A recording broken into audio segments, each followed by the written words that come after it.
बच्चों इस वीडियो में हम बात करेंगे एक्सरसाइज 9.3 के जो कुछ वर्ड प्रॉब्लम बची हुई थी। इससे पहले वाले वीडियो में मैं ये जो 1 से लेकर 5 तक के क्वेश्चन है ये डिस्कस कर चुका हूँ। अभी इसमें आगे के 5 से बाद जो वर्ड प्रॉब्लम दे रखी है उन्हें देखते हैं। जैसे 6 में लिखा हुआ है form the differential equation of family of circle touching the y axis at origin. मतलब हमें ऐसे सर्किल की डिफरेंशियल इक्वेशन बनानी है जो वाई एक्सिस को ओरिजिन पर टच करते हो। तो उसके लिए सबसे पहले आपके माइंड में इमेज क्लियर होनी चाहिए कि कैसे सर्किल की बात कर रहा है ये। ऐसे सर्किल जो वाई एक्सिस, ये वाई एक्सिस है और ये एक्स एक्सिस होगी, जो वाई एक्सिस को ओरिजिन पर टच करते हो, ये ओरिजिन होगा। अब वाई एक्सिस को टच करना है सर्किल को, वाई एक्सिस को टच करते हुए सर्किल कुछ इस तरीके के बनेंगे। ऐसा हो सकता है, ये सर्किल हो सकता है, ये सर्किल हो सकता है, मतलब इस टाइप के बहुत सारे सर्किल होंगे। इसलिए उसने कहा है फैमिली ऑफ सर्किल, मतलब ये परिवार हो गया पूरा एक सर्किल का। ऐसे सर्किल इस टाइप के। अब इनकी कुछ खूबी होगी। सबसे पहले आपको देखना होगा, मैं एक सिंगल फिगर बना के इमेजिन करवाता हूँ आपको कि इस सर्किल की खूबी क्या है। सपोज हमने ये एक सर्किल बनाया, तो इस सर्किल का अगर आप रेडियस आर ले लें, इसकी अगर रेडियस आर ले लें तो सेंटर आर 0 होगा, क्योंकि ये वाई एक्सिस को टच कर रहा है। इतनी डिस्टेंस अगर आर है तो सेंटर आर 0 होगा। अब एक सर्किल जिसकी रेडियस आर और सेंटर आर 0 है, उसकी इक्वेशन लिखने के लिए आपको सर्किल की इक्वेशन का फॉर्मूला पता होना चाहिए। इक्वेशन ऑफ सर्किल फॉर्मूला होता है basically x minus h whole square plus y minus k whole square equal to r square, जहां पर h और k इसके सेंटर को रिप्रेजेंट करते हैं। तो इस फॉर्मूले के अकॉर्डिंग ये बन जाएगा x minus r whole square plus y minus 0 whole square equal to r square. अब आप होल स्क्वायर ओपन करेंगे, होल स्क्वायर ओपन करते ही x square plus r square minus 2rx plus y square, ये तो y माइनस 0 वाई रह जाएगा equal to r square. अब आर स्क्वायर से आर स्क्वायर कैंसिल होगा और फाइनली आपको एक इक्वेशन मिल जाएगी यहाँ पर x square minus 2rx plus y square equal to 0। अब इस इक्वेशन की डिफरेंशियल इक्वेशन बनानी है। तो इसमें जो आप अपनी तरफ से ये आर तो हमने अपनी तरफ से लेट किया है ना, तो ये आर यहाँ पर एक आर्बिट्री कांस्टेंट है। तो आप इस इक्वेशन को एक बार डिफरेंशिएट करके इसकी डिफरेंशियल इक्वेशन बना लेंगे। ठीक है, एक बार डिफरेंशिएट करेंगे, मैं बना के दिखा देता हूँ। सबसे पहले क्या करो, डिफरेंशिएशन कर दो इसका। 2x माइनस 2r रह जाएगा यहाँ पर, इसे आप इक्वेशन फर्स्ट माने। जैसे डिफरेंशिएशन करोगे 2x, उसका डिफरेंशिएशन 2r रह जाएगा। वाई स्क्वायर का होगा 2y dy upon dx equal to 0। और यहाँ से आप 2r की वैल्यू फाइंड कर लो। 2r इक्वल टू हो जाएगा आपके पास 2x plus 2y dy upon dx। और ये 2r की वैल्यू ले जाकर फर्स्ट इक्वेशन में पुट कर दो। इसलिए मैंने 2 से 2 कैंसिल नहीं किया, पूरे में कैंसिल हो रहा था, लेकिन इसलिए नहीं किया कि हमें वैल्यू वहाँ पर 2r की हम डायरेक्ट रख देंगे।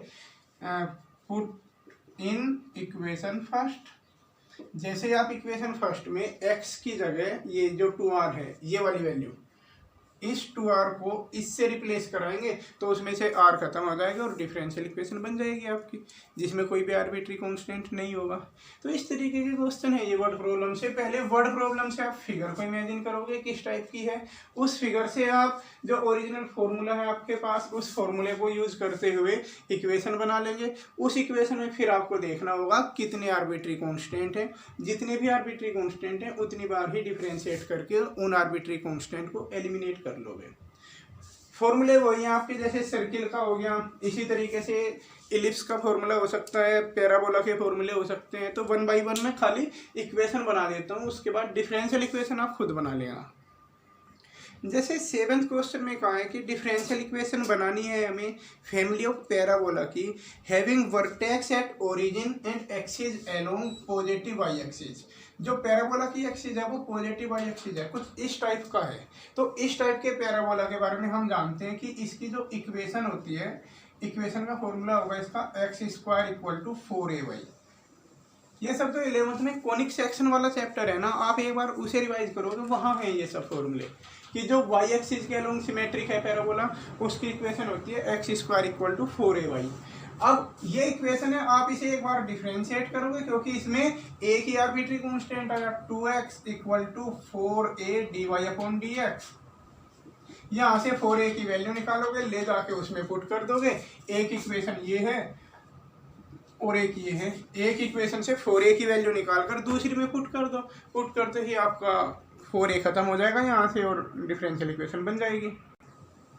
इसका 8 और 9 क्वेश्चन में कुछ दम नहीं है, वैसे ही है 8 और 9 क्वेश्चन, फिर भी मैंने इक्वेशन लिख दी 8 और 9 क्वेश्चन की कि 8th में इलिप्स की इक्वेशन को हमें यूज़ करना था और 9th क्वेश्चन में कहा था इक्वेशन ऑफ हाइपरबोला। हाइपरबोला की इक्वेशन ये होती है, इलिप्स की ये होती है। आप डायरेक्ट इन इक्वेशन को यूज़ करके इनमें दो आर्बिट्री कांस्टेंट आए हैं तो 2 बार डिफ्रेंशिएट करके ए और बी एलिमिनेट करने होंगे आपको। असली क्वेश्चन है इसका क्वेश्चन नंबर 10। जैसे 10th क्वेश्चन में ऐसे सर्किल के बारे में बात की गई है जिसका सेंटर वाई एक्सिस के ऊपर है, तो अगर सेंटर वाई एक्सिस के ऊपर है तो उसका एक्स कोऑर्डिनेट 0 होगा। तो आप सेंटर को मान लो 0, k, एच कोमा के मानते हैं। अब एच तो हमें पता चल गया क्योंकि वाई एक्सिस के ऊपर है तो एक्स कोऑर्डिनेट 0 रहेगा। सेंटर आपने ये लेट कर लिया और रेडियस उसने 3 दे ही रखी है। तो जब सेंटर और रेडियस आपको पता है तो इक्वेशन ऑफ सर्किल आप लिखोगे, equation of circle x minus 0 whole square plus y minus k whole square equal to 3 का स्क्वायर हो जाएगा जी 9।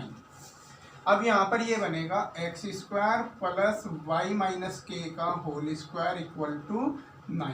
अब इसे आप एक बार ही डिफ्रेंशिएट करोगे और एक बार डिफ्रेंशिएट करके एलिमिनेट कर लोगे यहाँ से के को। मैं कर देता हूँ इसको 2x प्लस 2y माइनस के, इसमें होल स्क्वायर ओपन नहीं किया मैंने, into d y upon d x equal to 9 का 0 हो जाएगा। इससे पहले वाले में ओपन कर लिया था क्योंकि आर स्क्वायर से आर स्क्वायर कटने वाला था उसमें दूसरी साइड, लेकिन यहाँ पर ऐसा कुछ भी नहीं होना है, कुछ कैंसिल होगा नहीं, तो डायरेक्टली हमने डिफ्रेंशिएशन कर दिया इसका। ऐसा करने पर हमें क्या मिला, ये जो y माइनस के की वैल्यू आई यहाँ से देखना y माइनस के की वैल्यू आएगी आपकी, ये तो इक्वेशन फर्स्ट हुई। 2 तो खत्म हो जाएगा, 2 से पूरी इक्वेशन को डिवाइड कर दोगे, 2 यहाँ भी है, पूरी इक्वेशन को डिवाइड कर दोगे, खत्म हो जाएगा। x को उधर ले गए तो माइनस एक्स बना और अपोन में आएगा d y upon d x. तो y माइनस के की ये वैल्यू उसमें पुट कर दो, पुट इन फर्स्ट, तो x square plus minus x upon d y upon d x का होल स्क्वायर इक्वल टू 9। उसके बाद यहाँ पर d y upon d x whole square को उधर मल्टीप्लाई में भेज दो, ये बन जाएगा एक्स स्क्वायर, एलसीएम लेने के बाद होगा ये x square d y upon d x whole square plus x square equal to 9 d y upon d x whole square. तो बस ये आंसर छोड़ दोगे, या फिर हो सकते हैं आंसर में उसने एक्स स्क्वायर कॉमन ले रखा हो तो एक्स स्क्वायर कॉमन लेके छोड़ दोगे। इस तरीके के क्वेश्चन है ये वर्ड प्रॉब्लम के, कि पहले वर्ड प्रॉब्लम से आपको इक्वेशन जनरेट करनी है, उसके बाद आर्बिट्री कांस्टेंट को एलिमिनेट करना है। अब जैसे क्वेश्चन नंबर 11 है, which of the following differential equation has y, एक इक्वेशन दे रखी है और ये कह रहा है कि इसका जनरल सॉल्यूशन कौन सा है। तो यहाँ पर C1 और C2 दो आर्बिट्री कांस्टेंट दे रखे हैं, दोनों को एलिमिनेट करके आप देख लोगे कि कौन सी इक्वेशन मैच करेगी, इनमें से चेक करा लोगे, आप खुद कर लेना इसको। इसी तरीके से क्वेश्चन नंबर 12 में भी y इक्वल टू एक्स है, जैसे 12 में y इक्वल टू एक्स दे रखे हैं और 4 ऑप्शन दे दिए कि इसका पर्टिकुलर सॉल्यूशन कौन सा है। तो इसका कुछ और तरीका नहीं है, आप क्या करो d y upon d x find करो, d y upon d x कितना होगा 1 हो जाएगा। सॉल्यूशन के अकॉर्डिंग देखिए d two y upon d x two की भी हमें ज़रूरत है, तो d two y upon d x two भी फाइंड करो, वो 0 आ जाएगी। अब आपके पास y d y upon d x और d two y upon d x two तीनों वैल्यू है, 4 ऑप्शन दे रखे हैं, 1 बाई 1 ये तीनों वैल्यू इन चारों ऑप्शन में आप पुट करोगे। चारों में जो भी सेटिस्फाइड कर जाए वही ऑप्शन ओके कर दोगे आप, वही करेक्ट होगा। चारों में से सिर्फ एक ही ऑप्शन मैच करेगा। y की वैल्यू रखो इन ऑप्शन में, d y upon d x की रखो, d two y upon d x two की रखो, उससे मैच करा लो कौन सा होगा, ठीक है ना। तो एक्सरसाइज 9.3 कंप्लीट कर लेना, कोई डाउट हो तो बता देना।